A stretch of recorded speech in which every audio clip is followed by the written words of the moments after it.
Salut à tous. Alors avoir une connexion internet qui rame, qu'on se le dise, c'est extrêmement chiant.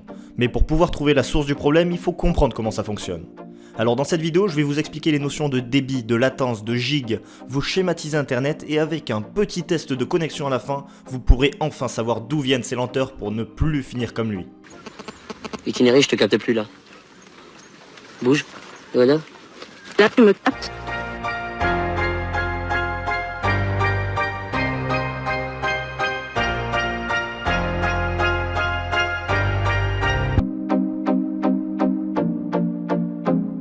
Que ce soit pour une chute d'eau ou en informatique, la notion de débit est très similaire. Pour la cascade, c'est la quantité d'eau par seconde qui est transmise. On la calcule en centimètres cubes par seconde ou en mètres cubes par seconde.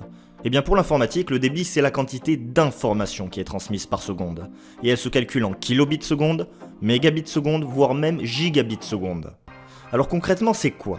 En fait, un courriel, une image ou même un film que tu aimerais télécharger ou transférer a un poids, qui se mesure en octets. Et par définition, on sait qu'un octet égale 8 bits. Certes, on aurait pu calculer le débit et le poids d'un fichier avec une seule unité, soit octet, soit bits, mais on aime bien quand c'est compliqué en informatique. Quoi qu'il en soit, voyons combien de temps on met pour télécharger ou transférer ces fichiers avec une connexion de 10 mégabits seconde.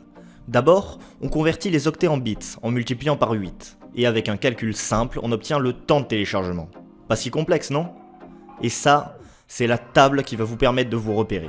D'expérience, si vous utilisez internet de façon complexe comme en regardant la télé HD ou en gaming, optez pour un débit minimum théorique de 30 mégabits seconde. Et faites bien attention quand vous choisissez un contrat internet chez votre opérateur.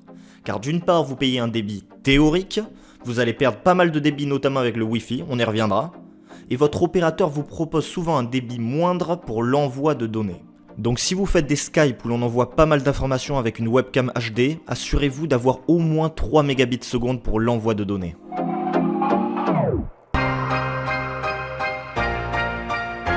Ah, la latence, appelée ping aussi, c'est le cauchemar des gamers. En fait, il faut vous dire que le transfert de données n'est pas instantané. Il se fait par onde avec la Wi-Fi, puis ensuite par câble. Et cette transmission d'informations prend du temps, on la calcule en millisecondes. Ça a l'air de rien dit comme ça, mais ça peut devenir très agaçant.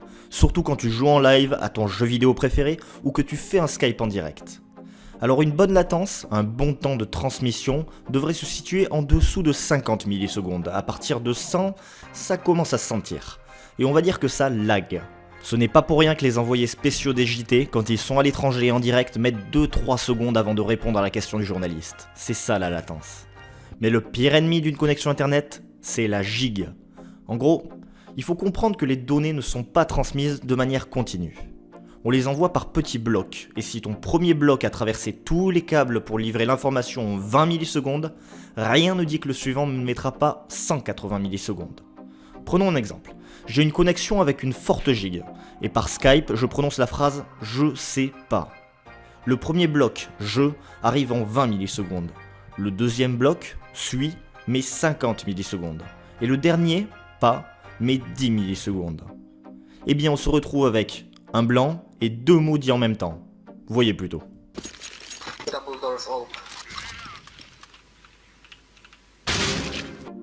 Pour les matheux, la gig, c'est l'écart type de la latence.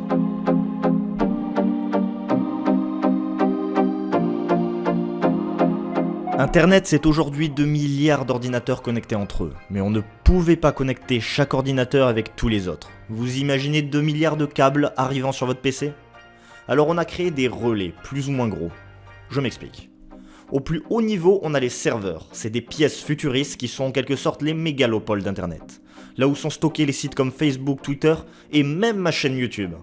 Alors ces gros serveurs sont connectés entre eux par ce qu'on pourrait appeler des autoroutes, où le débit atteint jusqu'à 20 gigabits seconde. Oui, si tu arrives à te brancher à ces serveurs directement, tu peux télécharger un film haute définition en 1 seconde et demie. Ensuite, on a les nationales, qui sont connectés à des points d'accès ou des immenses routeurs. Là, le débit est autour de 100 mégabits seconde. Et pour arriver chez l'habitant, on a de nouveau des câbles, des départementales. Et là, ça dépend. Où on vous a installé la fibre optique, c'est un câble en verre où l'information circule vite et bien jusqu'à 100 mégabits seconde. Ou bien vous êtes encore à la DSL, avec des câbles en cuivre où la vitesse dépasse rarement 8 mégabits seconde. En 2022, toute la France devrait être équipée avec la fibre optique. Mais pour ceux qui disposent encore d'une connexion par câble en cuivre, prenez votre mal en patience, parce que quoi qu'il se passe, vous ne pourrez pas avoir une très bonne connexion. La seule chose à faire, c'est de se renseigner pour savoir quand est-ce que vous allez pouvoir l'avoir. En plus, la fibre optique transmet les données grâce à la lumière, donc adieu la latence.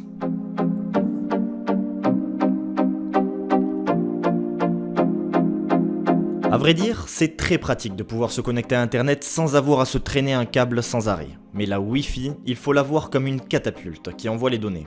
Plus tu t'éloignes du modem, de la source, ou plus tu mets d'obstacles comme les murs, moins tu vas recevoir d'informations.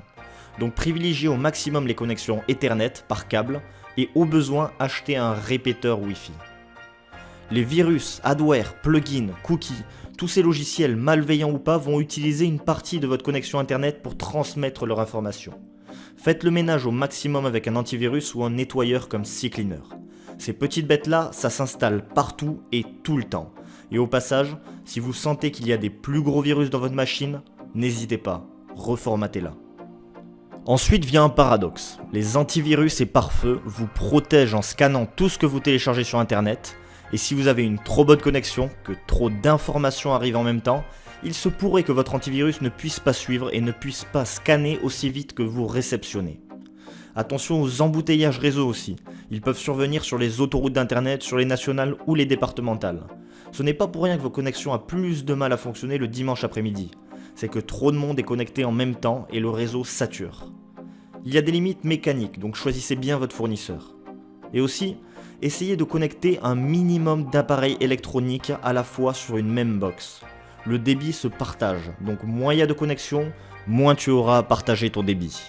Enfin, il n'y a pas de miracle. Avec un ordinateur comme ça, tu auras beau être branché par internet via la fibre optique avec un débit immense, tu risques tout de même d'avoir quelques difficultés. Mais n'oubliez pas, il y a 15 ans, les connexions étaient et se calculaient en kilobits secondes. Voilà, c'est tout pour cette vidéo, alors allez faire le test de connexion que je vous ai mis dans la description, vous appuyez sur tester, ça prend 20 secondes, et nous on se retrouve très vite pour une prochaine vidéo. Abonne-toi.